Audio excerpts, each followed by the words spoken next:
ርቆ የሰጠኝ ደግሞ አጠገቤ ተቀምጦ ያረጋጋኛል። አባ ቆይ ምንም ሳትላት ለምን ለቀቀት? የቅጣቱ መጀመሪያ ነፃነት ነው።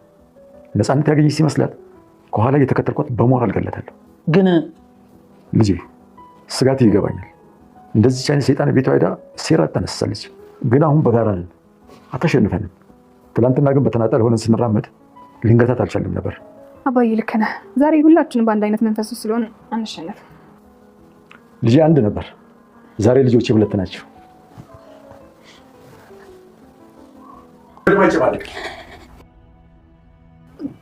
አባባ ካሌብ መንፈስ ነው። አባባ እኮ ሙቷል። ዝም በይ። ምንድን ነው የተፈጠረው? ትሁት አንቺ አገባሽም። የኔ ልጅ እሺ በልኝ፣ የምነግርህን እሺ በልኝ። ከዚህ ሰዓት ጀምሮ በዚህ ሰይጣን መሰቃየት የለብንም። ካሌብ እባክህን፣ እኔ ያለሁበት ሁኔታ አለሁ። ልጆቼ ትሁት ደግሞ ለአዲሱ ማንነቴ ትልቅ ዋጋ የከፈለች ልጅ ነች። የሰማይ ስባሪ ከሚያክል ሰው ጋር ታግላ ነፃ ወጣችን ትሁት ልጄ ነች። አውቃለሁ በቂ ምስጋና አላደረኩልሽም፣ ግን ትሁቴ በጣም አመሰግናለሁ።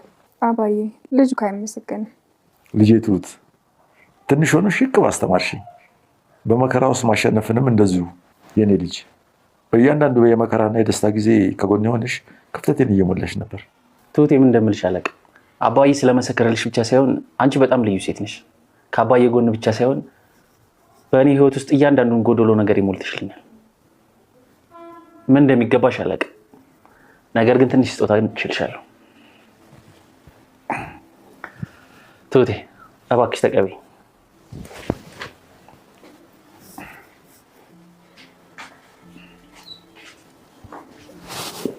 ዳኒ አባባ እኔ አሁን የነበረኝን መጥፎ ጎዳና መንገድ ትቼ ወደ መልካምነት እየተቀየርኩ ነው። ክፉዎች በራሳቸው ገመድ ተጠልፈው ወድቀዋል።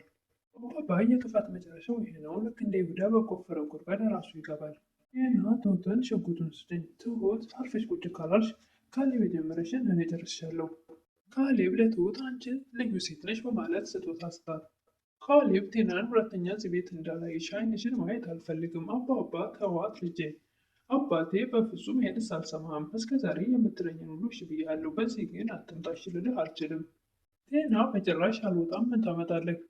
ሰላም ጤና ይስጥልኝ ውድና የተከበራችሁ በመላው ለመለች ኢንተርኔት ለእግዚአብሔር ይመስገን ደህና ነኝ። የግፈኛው ሚስትና የሰራተኛው ፍጥጫ ወይም ደግሞ ትሁት ድራማ ክፍል 44 እናያለን። ቴና ሲፈልጉ ሬሳውን አቃጥለው ይሙቁት ያለቻቸው አባባ፣ እሳቸው ግን እሷን ከሞት ታድገዋታል። ካሌብ ትዕግስቱ ስላለቀ ሽጉጥ አቀባብሎ ሊገላግላት በነበረበት ሰዓት አባባ ከየት መጡ ሳይባል በድንገት መጥተው ልጃቸውን ምንም ነገር እንዳያደርግ አስቆሞታል። እሷንም ከሞት አድነዋታል። ቴናም አባባ በህይወት መኖራቸው ምንም አልዋጥላት ቢልም እሳቸው ደግሞ ያን ሁሉ መከራ ስታደርስባቸው አግታ ስታሰቃያቸው የነበሩት አባባ እንዴት እሷን ሊያድኗት እንደቻሉ ሚስጥር ቢሆንባትም ምንም ባይገባት ባትረዳም ወደ አሁኑ ደግሞ ያልጠበቀችው ነገር ተከሰተባት። አለኝ የምትለው አንድ ዳኒ ከኤደን ጋር አንድ ላይ ተለጣጥፈው ስታገኘው መጀመሪያ ኤደንን የካሌብ እንጂ የዳኒ ናት ብላ አስባ አታውቅም። በእርግጥም ዳኒ ኤደንን እዛ ቤት ሲያያት እና ወይም ደግሞ ከካሌብ ጋር ካያት በጣም እንደሚበሳጭ በዚህ ነገር ትጠራጠር ነበር። ለምንድነው ያቺ ልጅ ስትመጣ እዚህ ቤት እንደዚህ የምትሆነው? ለምንድነው እሷ ስትመጣ የምትበሳጨው ወይም ደግሞ የምትናደደው እያለች ግራ ትጋባ ነበር። ያኔ ኤደን እዛ ቤት ስትመጣ መበሳጨት በፍጹም እሷም አልተረዳችውም ነበር። ኤደንን የካሌብ እንጂ የዳኒ የሚለው ነገር በፍጹም በውስጡ አልነበርም። ከዚህ በፊት አባባ ካሌብ እና ትሁትን እራት ግብዣ ይዘዋቸው በወጡበት ሰዓት ከግብዣው ሲመለሱ ልጅህን ለማን ነው የምትለው? ለትሁት ወይስ ለኤደን እያለች ነበር። አባባም ሁለቱም መልካም ስነ ምግባር ያላቸው ውብ ሴቶች ናቸው፣ እሱ የፈለገውን መርጦ ማግባት ይችላል እያሏት ነበር። የካሌብ አዲሱ እጮኛ ብላ ያሰበቻት ኤደን አሁን ላይ ግን አንድ አለኝ የምትለው ዳኒ ጋር ተለጣጥፋ ስታያት በጣም ግራ ተጋብታለች። ካሌብ ትሁትን እንደዚህ ባቀፈበት ሰዓት አባባ በጣም ደስተኛ እና ደስታ ፊታቸው ላይ ይነበብ ነበር። አባዬ እንደዚህ ደስ ብሎ ስላየው በጣም ደስ ብሎኛል እያለቻቸው ነበር ኤደን። ኤደንም ትሁትን ካሌብን ካፈቀርሽው ስንት ጊዜ ሆነሽ እያለቻት ነበር። ትሁትም አንቺ ያምሻል እንዲያረታይ ከሚወዳቸው ቤተሰቦች እንዳታጣኝ እያለቻት ነበር። ፍቅር ደግሞ ያጣላል እንዴ እያለች ነበር ኤደን። ካሌብ አባባ ሰው ልጅ ይህን ነገር ማድረግ የለብም ብለው ከገላገሉት በኋላ ሽጉጡን ትሁት አጠገብ አስቀምጦት ነበርና ቴና እሱን ሽጉጥ ስጪኝ ትላለች። አርፈሽ ተቀመጭ፣ አርፈሽ ካልተቀመጥሽ ካሌብ የጀመረሽን እኔ ራሴ እጨርስሻለሁ ነበር ያለቻት ትሁት።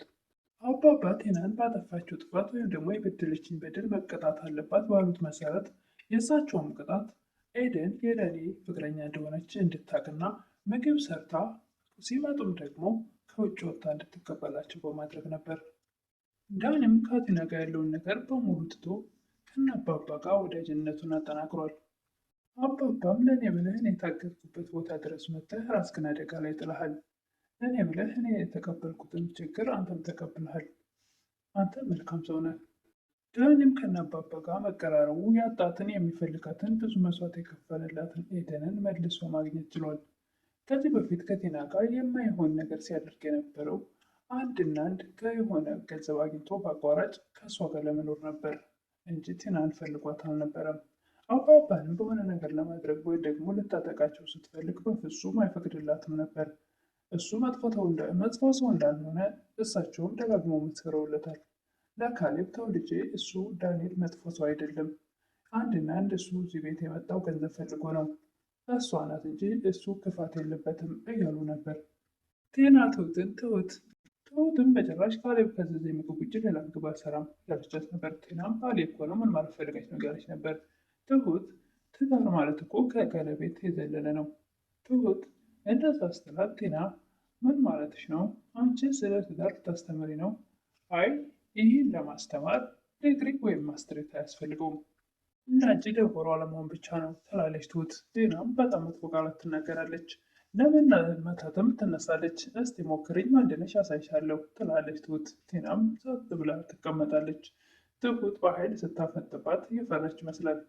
ቴናም ትሁት ወደ ጓዳ ስትገባላት የማደርገውን እኔ ነኝ የማውቀው፣ አልሰራልሽ እኔትን አይደለሁም እያለች እየዛተች ነበር።